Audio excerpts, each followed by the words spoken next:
and welcome to Budget in Focus, where we'll be speaking to government ministers about plans and projects that will be rolled out under Budget 2021. In studio with us today is Minister within the Ministry of Public Works, Honorable Deodat Indar. Hello, Minister. How are you? I'm okay. Thank you very much for having me. Okay, so we know the budget would have been presented yesterday in Parliament by Dr. Ashni Singh. Tell us a little bit about what we can expect under your ministry. Well, as the budget was read out by Dr. Singh, there were some major captures. Long and short of it, between capital expenditure and current expenditure for the Ministry of Public Works, we are somewhere around $58.2 billion. But if you strip out the capital element, it's about $32.9 billion. I would just tap that up to $33 billion. And that is broken up to various aspects of the ministry's work. But remember, our ministry is the ministry proper, and then you have all of these agencies like MARAD, you have CGIA, you have the Civil Aviation Authority, you have Transport and Harbors. So you have all of these other agencies that are around. The ministry proper, and then I saw him mention about infrastructure and energy too. As you know, that I also have some level of management responsibility for the energy sector that falls under the Prime Minister's office. So it was actually a huge capital spend, at least attributable to the transformative infrastructure aspect of our government's mandate.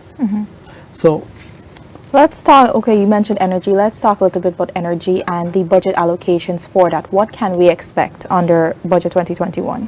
Well, you know, the first thing that comes to mind when we talk about transformative infrastructure is the Gas to Shore project. That is a massive project, 210 kilometers of pipe that is supposed to deliver some 250 megawatts of power. That would be a massive project for Guyana. It was already in the media prior to the budget reading about that project. So that project really is to, when the gas comes on shore, they have to have a plant to, you know, convert that. And then you need an LPG plant as well too, right? So that is a massive project.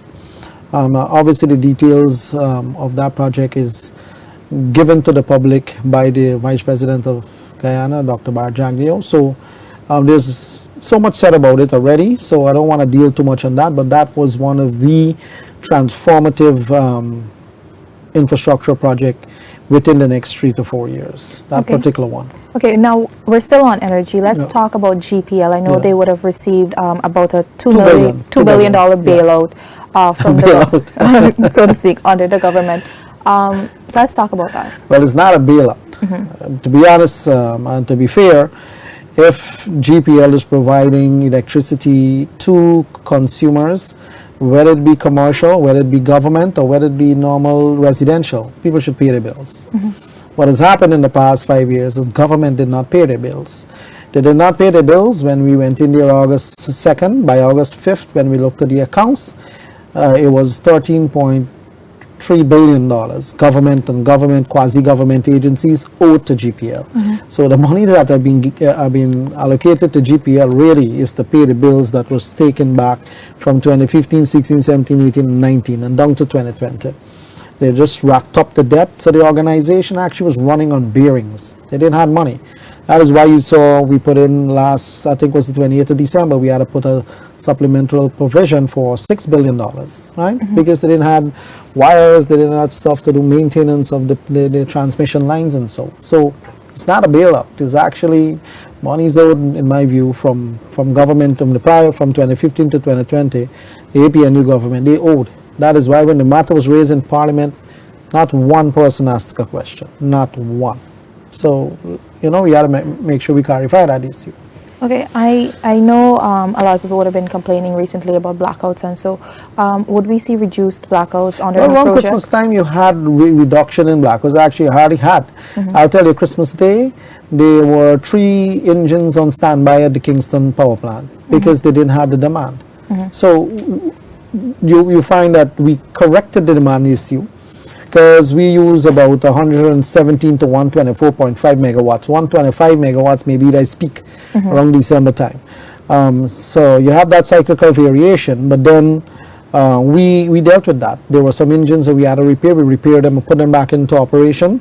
We bought 9.6 megawatts of standby power from MacOp, some small generators, 1.6 megawatts per generating set. So we put that in.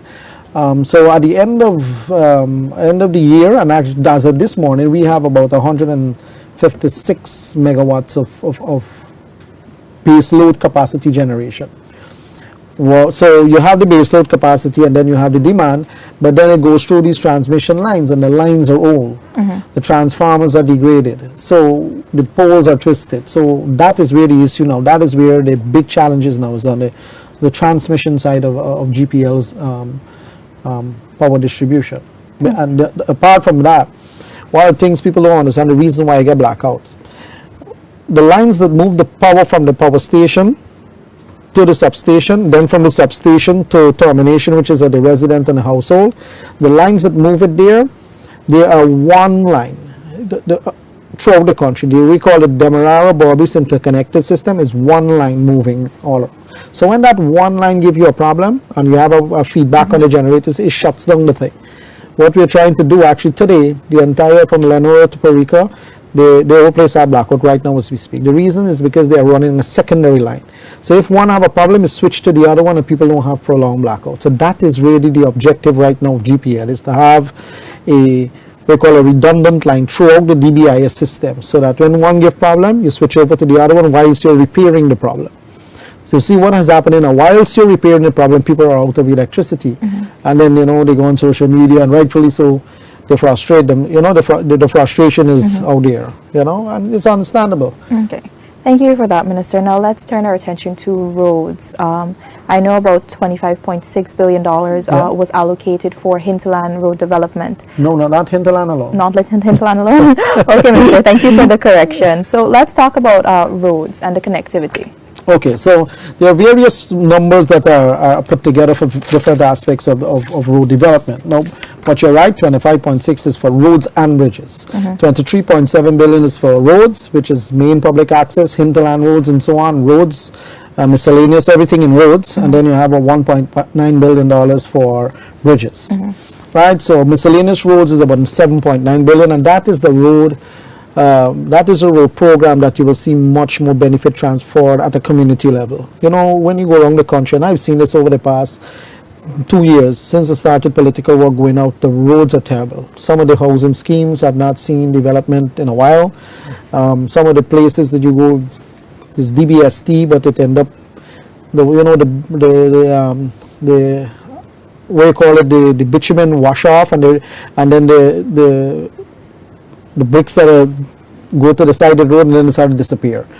And then what you have now is mud dams really going through. Last week Sunday I was in Zealot phase 1, 2 and 3, and it's like a wave. The roads there are worse than the roads that I've driven on when we went to the Region 10 outreach from Linden to Mobura.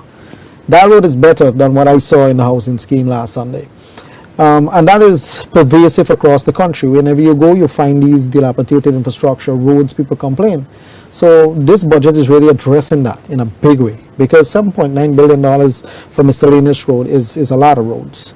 We did a lot in the past couple of months. As you can see, Public Works and into my page and all, I put out the new ones as we are getting them finished. We put them out, but right now you have the miscellaneous road is a big part. Public access roads as well. There is some amount of money in the budget for the public access road. I think is what 379 million for public access roads. But then you have these massive infrastructure projects that the president has been pushing at that level, which is the Schoonard Road. So there's about $1 billion in there. The Schoonard Road would be, I think I had that figure. The Schoonard Road would have been $200 million. That's for the initial design and so on, right? And the Schoonard Road will take you straight up to Perica. But then you have the Ogre Bypass Road. That one is about $1 billion in there for that one, right? And then you have, apart from the Ogre Bypass Road, that's the government of India's funding that. We have some money in there. There's $1.06 billion actually in there. And then you have the UKCIF road, which is from Linden straight up to, I think it's 78 miles, Mobura Hill, right? I think it's 125 kilometers of road. That is about $3.535 billion. So That is a massive spend there too. So you have the Ogle bypass, you have the Schoonard, then you have the one from Parika, which is we call the Goshen Road. There is some money in there for studies as well too this year, which is the connect. That will take you till the Monkey Jump by Bartica area, and then that road's supposed to come till to Sharima, and then you'll come back through and then. So it's a whole massive road network is going to be built out in that area. Okay, that's a lot of roads under budget 21, Minister. It's a lot of roads. So I know we're talking about roads and we've identified where these roads are going to be built, but what does this mean? What is this going to mean for the average Guyanese? Well, I could tell you, right now, people are already feeling the benefit. A lot of the places, I'm telling you, it was neglected when you go in and they start seeing roads.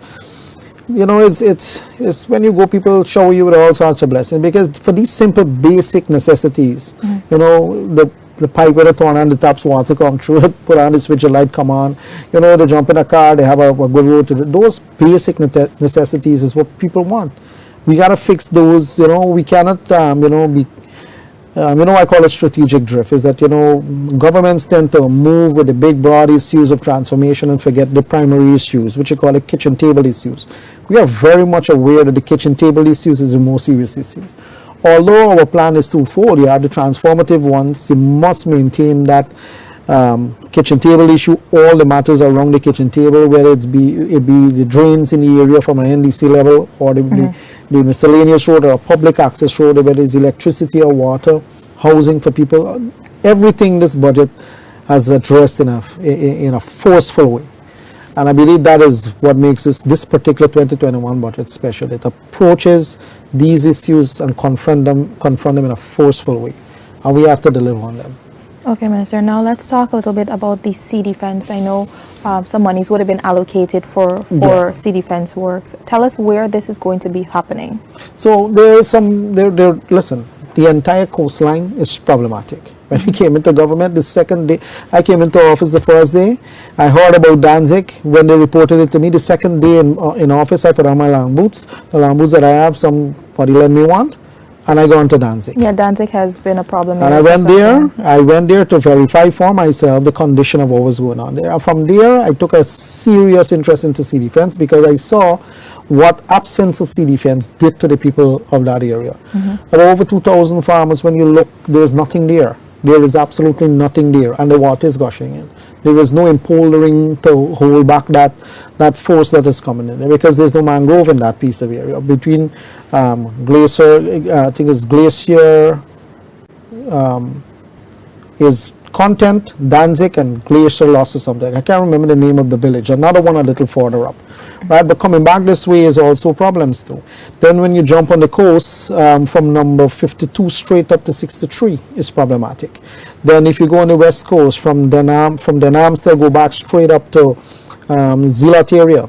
Then if you go on the island of Wakinam, you have problems with sea defense. Legwan, there's problem with sea defense. If you jump and you go over to the other side of the river, the country in region 2, parts of the coastline there at Surrey is problematic. If you go at Andrews, they have problems there. So I've visited these areas, and I can tell you that the entire coastline have issues. The budget this year, there's about 1.3 billion under the CDB line item there, and there's another 3 billion for sea and river defense with some other maintenance budgets and so on, right? Because although this is a capital, they have the other maintenance side too. So there's monies in the budget to deal with these areas, right? But we have to deal with them. Only 2 days ago, I was at the Edwards, and they're overtapping in the mangrove going into the fishermen area. So those maintenance budget can deal with those. So although you have the capital side, you still have the maintenance aspect, because when you put in the capital, and the capital that was done prior years too, you have to maintain those in case they have any kind of breaches around it and so on. Okay. How soon will we be able to see some of these projects start rolling? Well, I can tell you, we have prepared, on our capital program, we have prepared 100% of the work. We already have the advert already waiting to go out. So we only waited on the reading of the budget, and we will start to go out with those adverts, so that by the time the process of the Committee of Supply is finished in Parliament and these budgets are approved, hopefully we will already have those out there. People will be bidding, so that we can fast track the procurement process, so award can happen. Then you have mobilization and so on, right? So we have to make sure we work fast, we manage properly to get these programs on the way, because each one of these programs, each one of these programs that we have affect lives. You know, when you go to see defense affect the man right down there because the water goes over and flood his place, flood his yard. Yeah, he got to take his livestock from his yard and put them on somebody road until the water recedes and so on. And that's the kind of thing you're visited with, you're confronted with when you go out. You know, this is not stories I'm making up. If you go to Zilot, you'll see that the people in that area, about 400 of them, the households there, they have to literally take up their livestock and go on the public road when they have flooding. I saw that with my own two eyes. That's why I send the people to do an poldering dam there as a short-term measure until we can fix the issue down there. Okay. And that is something that you see everywhere. Okay. Minister, I want to take you back a little bit to the Diamond to Mandela Road. I know some works would have started on it, and we would have seen it being not paved, but it would have been being graded and stuff. Tell us a little bit about that and what will happen under budget 2021. Well, housing is actually dealing with that piece there, really, right? Housing did that piece, and they will continue to. They already had they already advertised for the contract already for building out of that piece. So housing is dealing with that piece to have that access to come through there. Okay. Now the Ogle bypass road. So the Ogle to Hags Bush, where, as I said, there's 1 billion and 60 million in the budget. Well, the Indian government has already communicated to us that has gone out to procurement. Right, so the Indian government has already approved that money for the project, 50 million US. It will be, I think the length of the road is 7.9 kilometers, and it has 4 lanes. I've seen the design when Vice President and President worked. I particularly had to look back at the shape, the size, and everything to make sure we fit within the $50 million credit facility. Because when we met it at $208 million. So that just could not work. It was a non-starter, as they call it.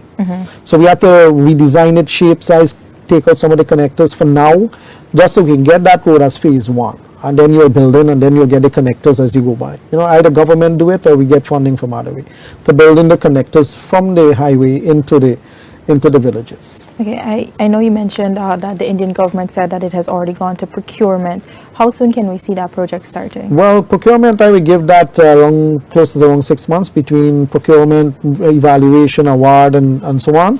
I'll give that about 6 months.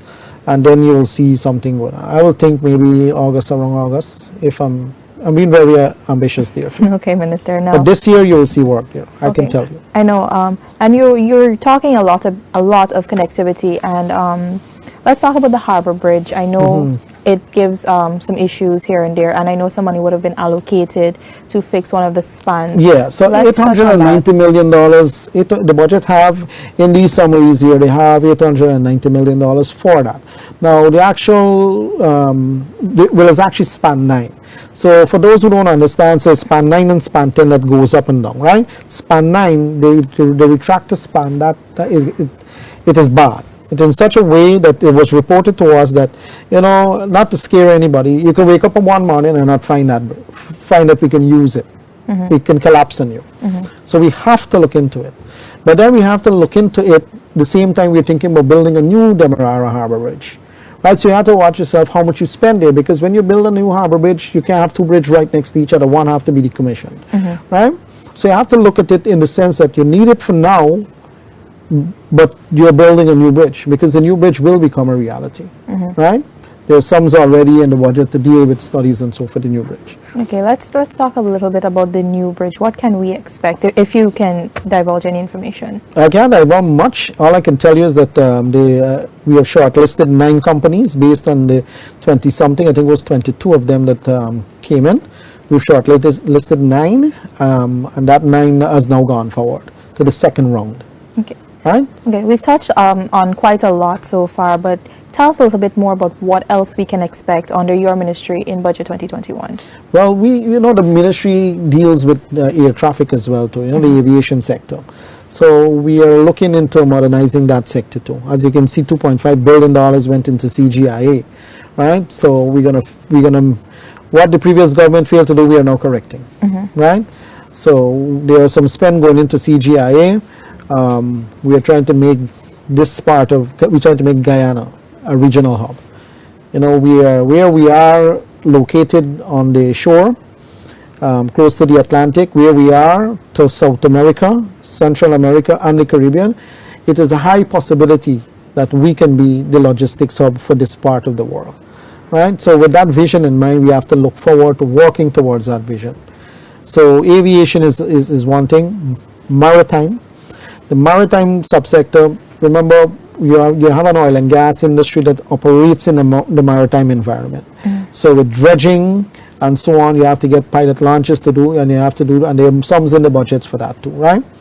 We have to do that. We have to make sure that we look into the maritime infrastructure and some of the navigational aids and so that we need, because we have a lot of traffic offshore now.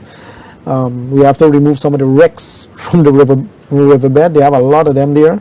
We have a lot of traffic, and if you have issues down there, it can cause insurance for vessel operators to go up on these kind of things. So we got to remove some of the ones that are presenting some level of danger.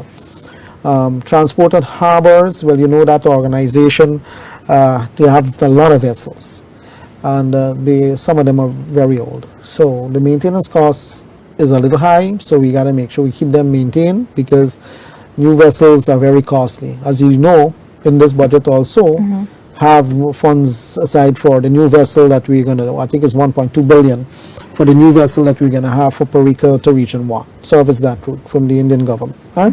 So we are looking at all of those areas, because movement of goods and people to the different regions, it will go up now. The entire the economy is going to rise. As you see, the projection for 2021 is 20 point something percent, I think 20.6%. This year ended for a 3.5% GDP growth. So your GDP moved from 4.28 billion US to 6.14 billion US in one single year. So you have to look at the number of number of sectors subsectors is going to rise up. You're going to have movement all over the country, and either people move by land transport or they move by river transport. We are dealing with the riverine communities in terms of hinterland roads. We have a lot of roads that we have to maintain, and new ones we have to put. Right? But the maintenance of the existing one itself sometimes presents pressure, because what happened is that some people, operators, when they go into the interior, they load these trucks up, these Model M and these TM trucks, with more than they can carry, and they break up the road, right? So maintenance of these roads, because we don't have weight limits for them. We do, but they don't enforce as much. So that is a major problem for us, because it breaks up the road and it costs to repair them. You have to have constant grading and shaping of the interior roads, constant grading and shaping. And when you have rain, it just presents more, insult to injury there. Okay, thank you so much for that, Minister. Now we have about 5 minutes remaining on our program. Wrapping up, what else can you assure the people of Guyana will see in the public works sector that will be of great benefit for them? Well, what we've been doing internally is trying to make sure that we bring more people into the sector, more contractors. What has been the problem over the past years is that you have a number of contractors, and that has not grown, So if you have more capital spend going through the same pipeline, it's going to stick up here. You're going to have a bugbear at a particular point. That's what we call a bottleneck, which is around procurement and then mobilization and then implementation. So if you have more capital spend going through that same bottleneck, it's going to present problems. So what we want to do, you have a number of contractors, you want to bring more into the system so that more people can get work. And when more work is given to more people, obviously more employees is going to come on board.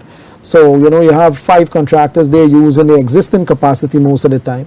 But if you bring in another one, he brings more capacity, and another one brings more capacity. So it builds the capacity to implement more projects in the country. With respect to standards of the work that is delivered, we have taken a very hard line on that. We don't want, you build a road and then 2 months from now you go, there's a big hole down there.